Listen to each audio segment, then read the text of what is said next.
Hello' guys, আজি মোৰ এটা মিনি ব্লগত আপোনালোকক সকলোকে স্বাগতম জনাইছোঁ। লৈ আহিছোঁ ৰেচিপিটো মানে আজি চিকেন কাৰী বনাব লৈছোঁ। মানুহজনে ক'লে আজি চিকেন খাম, ভাবিলোঁ এটা চিকেন কাৰী ৰেচিপি বনাওঁ।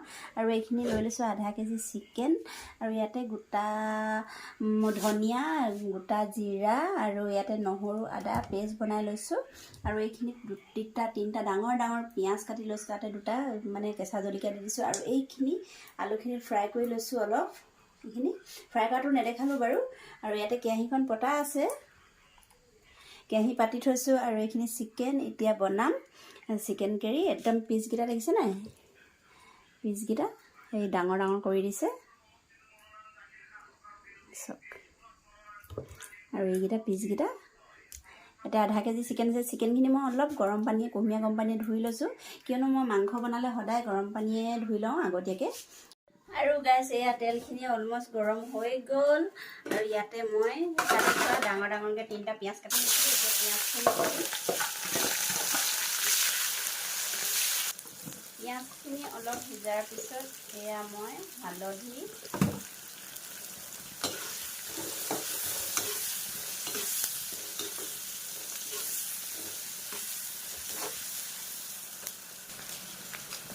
লগতে মই তেজপাত দুখিলা দি দিছোঁ।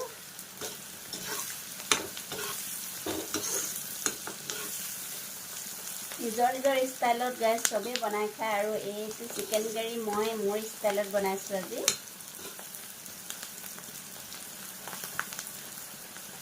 এনেইতো ব্ৰইলাৰ মাংস মানে প্ৰায় মানুহে ব্ৰইলাৰ মাংস চবৰে প্ৰিয়, আৰু চবেই নিজৰ নিজৰ ষ্টাইলত বনাই খায়। আৰু মই বনাইছোঁ মোৰ নিজৰ ষ্টাইলত।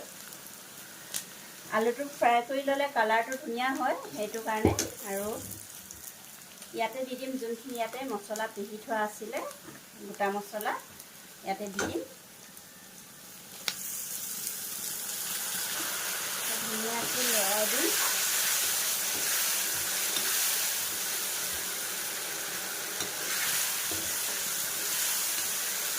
পাকঘৰৰ লাইটটো অলপ ওপৰত আছে, সেইটো কাৰণে হয়তো পোহৰটো বৰ ধুনীয়াকৈ পৰা নাই।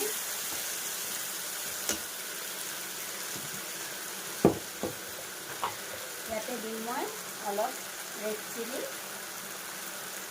কালাৰৰ কাৰণে, আৰু ধনিয়া পাউডাৰ, আৰু এইটো চিকেন মছলা দিয়াৰ পিছত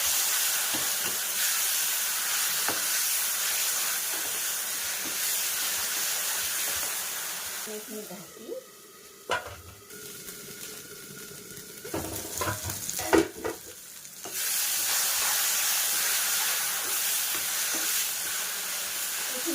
হৈ গ'ল। আৰু ইয়াতে দিম এতিয়া এই যে চিকেনখিনি গৰম পানী দি থৈছিলোঁ, ব্ৰইলাৰ মাংসখিনি, এই ব্ৰইলাৰ মাংসখিনি ডাঙৰ ডাঙৰ পিচ। আৰু এইখিনি মই ধুনীয়াকৈ দি দিম, যিহেতু পানী যাব, সেইটো কাৰণে মই এপিচ এপিচ খুব ধুনীয়াকৈ লৰাই দিম।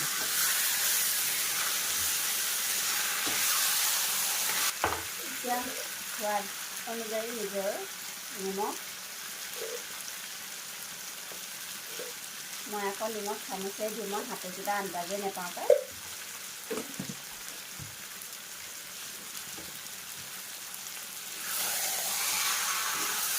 আৰু গাইছ, এই আচত মাংসখিনিতে তেল ওলাইছে আৰু লাহে লাহে কেনেকুৱা লাগিছে চিকেন কাৰীটো। আৰু গাইছ, ইয়াতে দি দিম এইয়া ডাঙৰ ডাঙৰ তিনিটা আলু ফ্ৰাই কৰি থৈছিলোঁ, ডাঙৰ ডাঙৰ কাটি পিনে ইয়াতে দি দিম। এনেকুৱা ধুনীয়া লাগিছে চিকেনখিনি আৰু আলুখিনি।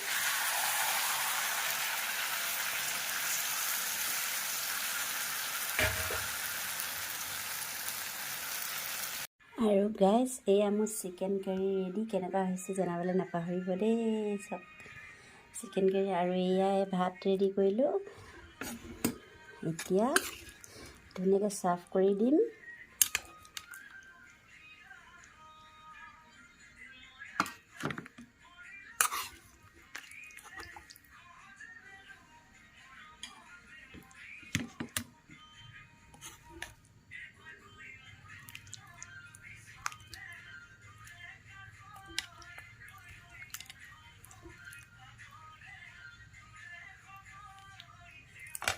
কেনেকুৱা লাগিছে জনাবলৈ নাপাহৰিব দেই।